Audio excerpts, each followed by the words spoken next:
எவனா அந்த வீடியோ போட்டது? தூக்கி சீல மானம் கெட்டவன், மதி கெட்டவன். ரஞ்சித் சார், ராஜ்மோகன் சார், அவர் வந்து தலித் அப்படின்றது எங்களுக்கு அவர் என்ன பண்ணார் அப்படின்னு சொல்லி நீங்கள் தான் தலித்துன்னு சொல்லிட்டு இருக்கீங்க. அந்த தலித்துன்ற காலமெல்லாம் முடிஞ்சு போச்சுங்க. 20-25 வருஷமா எனக்கு எதுவும் பண்ணல. 2 மாதம் தாங்க ஆச்சு. அவர் நின்னதுக்கப்புறம் தான் தெரியும் அவர் தலித்துன்னு. தெரிஞ்சதில்ல ரஞ்சித் சார், நம்ம தலித் நண்பன் ஒருத்தன் எக்மோரில் நிற்கிறானே அப்படின்னு சொல்லிட்டு இப்போ ஓட்டு கேட்டீங்களா? ஜெயிச்சதுக்கப்புறம் தனுஷ் அவர்களோட பேச்சை பார்த்துருப்பீங்க. அவர் சொல்லலாம் சூடானாரு, சுழுக்கு எடுத்துருவாரு. எல்லாத்துக்கும் காலம் பதில் சொல்லும். இப்போ சமீபத்தில் ரஞ்சித் சார் அவருடைய ஒரு வீடியோ ஒன்று பார்த்தேன். அதாவது 7-8 அமைச்சர்கள், தலித் அமைச்சர்கள் இருக்கிறாங்க, எங்களுக்காக என்ன பண்ணீங்க அப்படின்னு சொல்லி ஒரு கோபமாக பேசியிருந்தார். அதே மாதிரி ராஜ்மோகன் சார் அவர் வந்து எழும்பூர் தொகுதியில் நிற்கும்போது தான் எங்களுக்கே தெரியும் அவர் வந்து தலித் அப்படின்றது எங்களுக்கு அவர் என்ன பண்ணார் அப்படின்னு சொல்லி ஒரு உரிமையோடு கேட்குறாரு. அதே உரிமையோட நான் கேட்குறேன் ரஞ்சித் சார், நான் உங்களை கேட்குறேன், எனக்கு எதுனா பண்ணீங்களா? உங்கள் வீட்டுக்கும் என் வீட்டுக்கும் எவ்வளோ தூரம்? 4வது வீடு.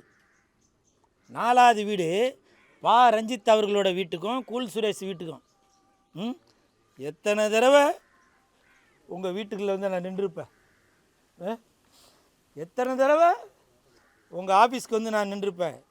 எத்தனை பொது நிகழ்ச்சியில் நான் உங்களை சந்திச்சிருப்பேன்.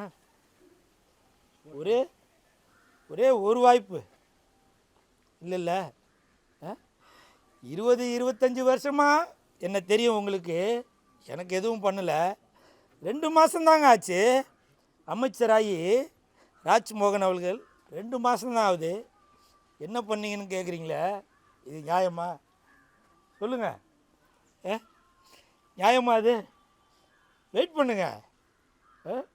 நமக்காக உழைக்கிறதுக்கு தான் விஜய் சார் அவர்கள் வந்திருக்காங்க. அவர் 8 கோடி மக்களை பார்க்கணும். ரஞ்சித் ஒருத்தரை மட்டும் பார்க்க மாட்டார்.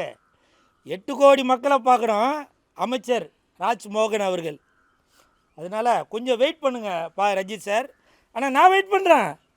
என் உயிர் இருக்கிற வரைக்கும் ரஞ்சித் அவர்கள் அவர் இயக்கிற படங்கள்லையோ அல்லது அவர் தயாரிக்கிற படங்கள்லையோ இந்த கூல் சுரேஷை பயன்படுத்துவாரா அப்படின்னு நான் வெயிட் பண்ணுறேன். நீங்கள் தான் தலித்துன்னு சொல்லிட்டு இருக்கீங்க. அந்த தலித்துன்ற காலமெல்லாம் முடிஞ்சு போச்சுங்க. இப்போ பட்டியல் இனத்தவரும் மாற்றிட்டாங்க. அதெல்லாம் நீங்கள் பார்த்துருப்பீங்கன்னு நினைக்கிறேன்.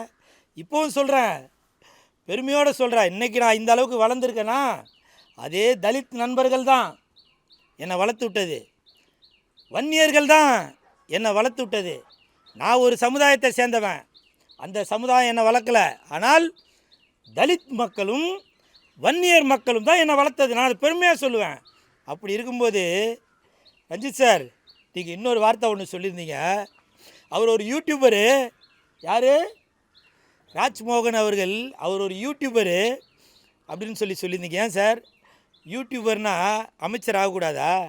எம்எல்ஏ ஆகக்கூடாதா? ஒரு பாமர மக்கள் எம்எல்ஏ ஆகலாம், அமைச்சர் ஆகலான்னு விஜய் சார் அவர்கள் அந்த திட்டத்தை கொண்டு வந்து இன்றைக்கி ஜெயிச்சு கில்லி மாதிரி நிற்கிறாரு. நீங்கள் இன்னொன்று வேறு சொன்னீங்க, எக்மோர் தொகுதியில் அவர் நின்னதுக்கப்புறம் தான் தெரியும் அவர் தலித்துன்னு. தெரிஞ்சதில்ல ரஞ்சித் சார், தெரிஞ்சதில்ல. தெரிஞ்சதுக்கப்புறம் நம்ம தலித் நண்பன் ஒருத்தன் எக்மோரில் நிற்கிறானே அப்படின்னு சொல்லிட்டு இப்போ ஓட்டு கேட்டிங்களா? ராஜ்மோகன் வாழ்க அப்படின்னு சொல்லி ஓட்டு கேட்டிங்களா? இல்லை. ராஜ்மோகன் தலித்து, அவருக்கு ஒரு ஓட்டு போடுங்க அப்படின்னு சொல்லி எதுவும் கேட்டிங்களா? இல்லை. ஜெயித்ததுக்கப்புறம் ஏன் சார், நம்ம எல்லோரும் இந்தியர்கள் சார், தமிழர்கள் சார். ஓகே, நமக்காக உழைக்கிறதுக்கு தான் ராஜ்மோகன் சார் அவர்கள் இருக்கிறாங்க. அதனால் யாரையும் குறை சொல்ல வேணாம் சார். சார் இருங்க சார், பேசிகிட்டு இருக்கேன்ல, சூடாக்குறீங்க, சுழுக்கு எடுக்க போகிறாரு. புரியுதுங்களா? தனுஷ் அவர்களோட பேச்சை பார்த்துருப்பீங்க. அவர் சூடானார், சுழுக்கு எடுத்துடுவார். அப்படின்ற மாதிரி தான் சுல்லான் படத்தில் ஒரு வசனம் பேசியிருப்பார். ஆனால் 2031 என்ன நடக்குதுன்னு தெரியலையாப்பா. எனக்கு தெரிஞ்சு பழைய அரசியல் கட்சி இருக்கு இல்லையா, அது இருக்குமா இல்லையான்றது தெரியல. ஆனால் புது புது கட்சி உதயமாகும், அதில் மாற்று கருத்தே இல்லை. எல்லாத்துக்கும் காலம் பதில் சொல்லும். சரிங்களா? சமீபத்தில் வெளியாகி மிகப்பெரிய வெற்றி அடைந்த ஜனநாயகன் அந்த படத்தை நான் பார்த்தேன். நல்லா அருமையாக இருக்குது. ஹீரோ வந்து சும்மா ஒரு கேரக்டர் அப்படியே கொத்து பரோட்டா போட்டு வச்சுருக்காரு.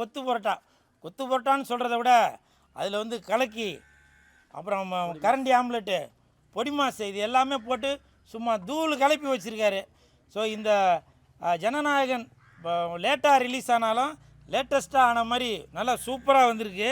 அது மட்டும் இல்லை, இப்போ நிறையா பேர் நான் வந்து அந்த படத்தை பார்த்துட்டு வாந்தி எடுத்தேன் அப்படின்னு சொல்லி ஒரு தவறான ஒரு கருத்தை போட்டுருக்கீங்க. இது பார்த்துருப்பீங்க.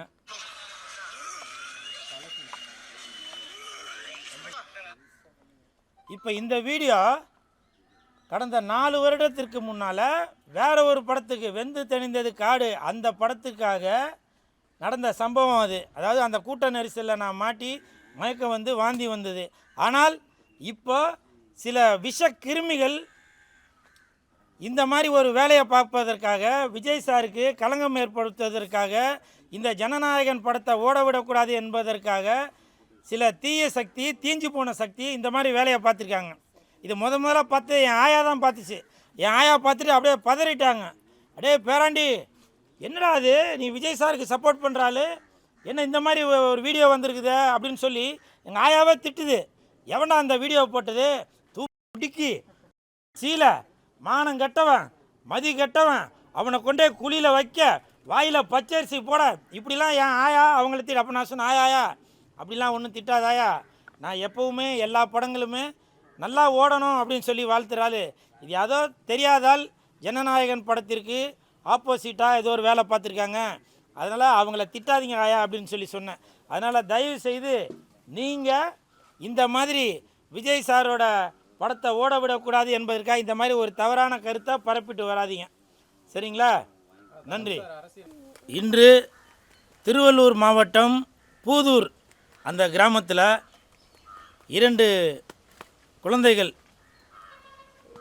ஆட்டிசம் நோயால் பாதிக்கப்பட்டவங்க, அதாவது கண்ணு தெரியாது, வாய் பேச முடியாது, நடக்க முடியாது, இப்படி துயரத்தோட அந்த 2 குழந்தைகளையும் ஒரு ஆட்டோமேன், ஒரு ஆட்டோ ஓட்டுநர் மிகுந்த சிரமத்துக்கு இடையில் அந்த குடும்பத்தை நடத்திட்டு வராரு.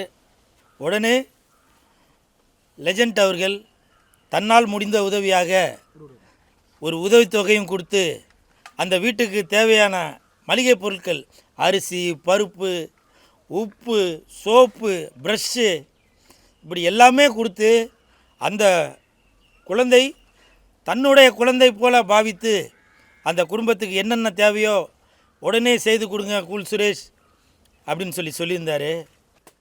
ஆட்டோ ஓட்ட வடிவேல் அண்ணனுடைய 2 குழந்தைகளுக்குமே பேச தெரியாது, கண்ணும் தெரியாது. அந்த அண்ணன் ஆட்டோ ஓட்டி இந்த குடும்பத்தை வந்து நடத்திக்கிட்டு இருக்காங்க. என்னை வந்து சந்தித்து கேட்டாங்க அந்த உதவி. நான் எங்களுடைய அன்பு தலைவர் லெஜெண்ட்ட ஒரு தெரியப்படுத்தின உடனே அவங்களுக்கு தேவையான மளிகை பொருட்கள், அவங்களுக்கு ஒரு பணம், அவங்களுக்கு தேவையான பணமும் எங்களுடைய தலைவர் கொடுத்துருக்காங்க. விஜய் சாருக்கு நான் கோரிக்கை வைக்கிறேன். 2 குழந்தையும் ரொம்ப ஒரு கஷ்டத்தில் இருக்காங்க. இப்போ நல்லா இருக்க குழந்தைய நம்ம வளர்க்குறதுக்கு ரொம்ப கஷ்டப்படுவோம். 2 குழந்தையும் கண்ணு தெரியாது, ரொம்ப ஒரு ஏழ்மையில் இருக்கார் வடிவேல். அவர் ஆட்டோ ஓட்டி இந்த 2 இந்த குழந்தைங்களை காப்பாற்றிக்கிட்டு இருக்காங்க. அதனால் முதல்வர் ஐயாவுக்கு ஒரு வேண்டுகோள், அவங்களுக்கு இந்த ஒரு உதவியை நீங்கள் செய்யணும். எங்களுடைய அகில இந்திய லெஜண்ட் ரசிகர் மன்றம் சார்பாக உங்களுக்கு கோரிக்கை வைக்கிறோம். அண்ணன் திடீர்னு ரோட்டில் விளம்பரத்தில் அவரோட ஃபோட்டோ பார்த்து, அவரோட நம்பரை பார்த்து அவர் அழைச்சேன். அண்ணா இது போல் எனக்கு 2 குழந்தைங்க இருக்காங்க, எங்களுக்கு கொஞ்சம் உதவி பண்ணுங்கன்னு கேட்டேன். அவர் உடனே வந்து என் பிள்ளைங்களை நேரில் பார்த்துட்டு லெஜண்ட் அண்ணாக்கிட்ட நான் சொல்லியிருக்கேன், கண்டிப்பாக உதவி பண்ணுவாருன்னு சொன்னார்.